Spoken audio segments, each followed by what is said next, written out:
ஓம் சாந்தி 22/1/2026 இன்றைய அவ்யக்த இஷாரா.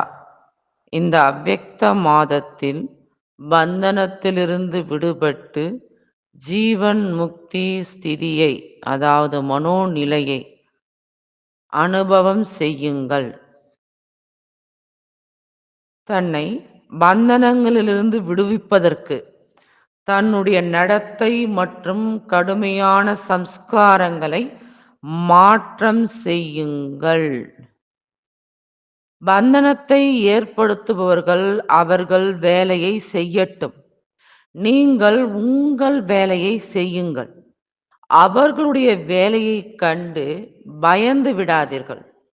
அவர்கள் தங்களுடைய வேலையை மிகுந்த வலிமையுடன் செய்கிறார்கள். எனில் நீங்கள் உங்களுடைய வேலையை மிகுந்த வலிமையுடன் செய்யுங்கள். அவர்களிடமிருந்து குணத்தை எடுத்துக்கொள்ளுங்கள். நீங்களும் குணவானாக ஆகுங்கள்.